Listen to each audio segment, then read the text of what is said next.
Assalamualaikum warahmatullahi wabarakatuh. Kami akan mempresentasikan mengenai analisis interface dari aplikasi Maxim. Anggota kelompok kami yang pertama saya sendiri Aisnala Hartono, yang kedua ada Rasya Amanda Nurudin, yang ketiga ada Dewi Agustia, yang keempat ada Fatia Silmi Mulya, dan kelima ada Tiara Nurwahida. Pertama-tama kita akan membahas mengenai daftar task. Yang pertama, mengubah tampilan interface login. Yang kedua, mengubah tampilan interface home screen Maxim Bike. Yang ketiga, mengubah tampilan interface maps atau lokasi pada aplikasi Maxim Bike. Yang keempat, ada menambahkan fitur metode pembayaran. Untuk tahapan, kami menggunakan metode think aloud. Yang pertama, mengidentifikasi tujuan evaluasi.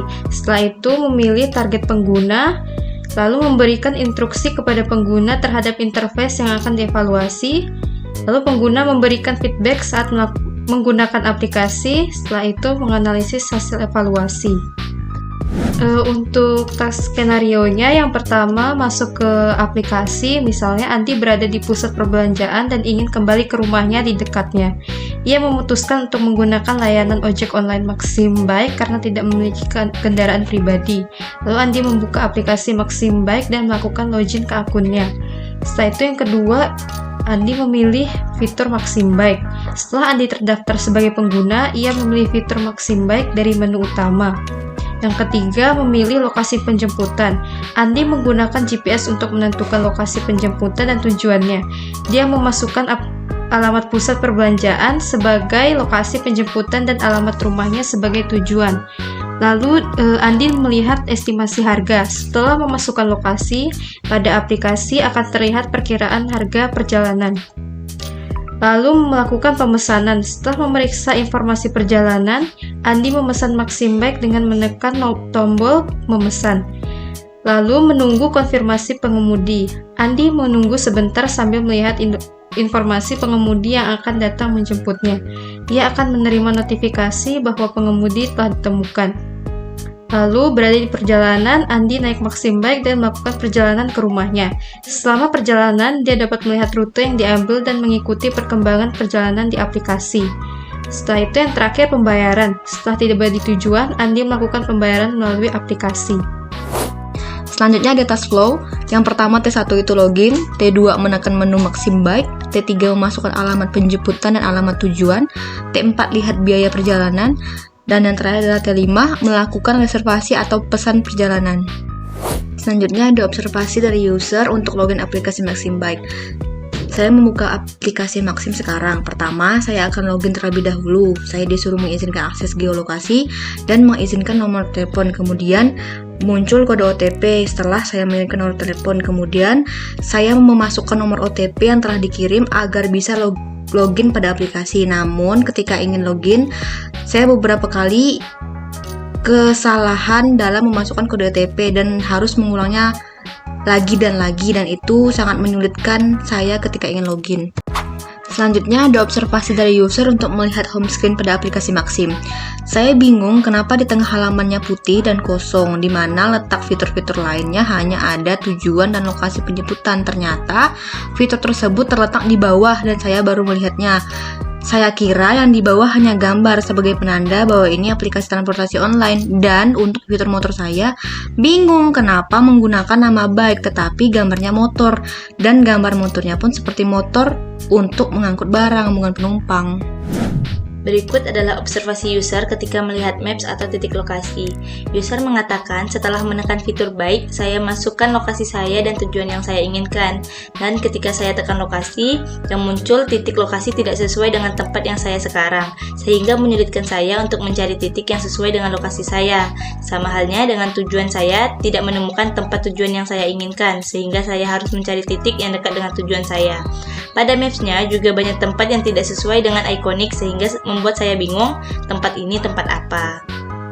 Kemudian ada observasi user melihat metode pembayaran. User mengatakan ketika saya ingin memesannya, saya bingung di mana metode pembayarannya yang muncul hanya pembayaran tunai. Sepertinya Maxim ini hanya menyediakan layanan pembayaran tunai. Untungnya saya membawa uang tunai untuk membayar. Seharusnya Maxim mempunyai metode pembayaran lain selain tunai sehingga dapat memudahkan pengguna yang lain. Terlebih zaman sekarang juga sudah modern yang dimana banyak pengguna menggunakan e-wallet bukan tunai lagi.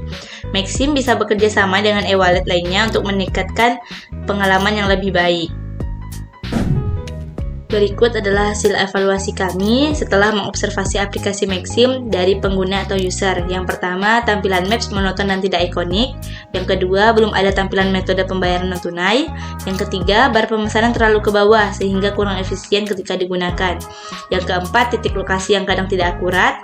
Yang kelima, penamaan fitur tidak sesuai dengan gambar. Yang keenam, login menyulitkan pengguna. Dan yang ketujuh, home screen tidak on point. Selanjutnya ada usability testing menggunakan Google Form. Yang pertama, ada kemampuan pembelajaran, yang dimana pertanyaannya apakah pengguna dapat dengan cepat memahami fungsionalitas dasar aplikasi Maxim Byte tanpa bantuan eksternal. Di sini kami mendapatkan 5 responden. Responden pertama merespon iya, responden kedua merespon iya, responden 3 merespon iya, responden 4 merespon iya dapat, responden 5 merespon tidak.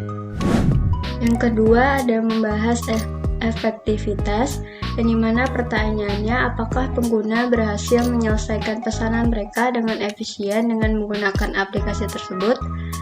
Sini user memasukkan responden yang pertama iya, yang kedua iya, user ketiga iya, responden keempat iya, dan responden kelima iya.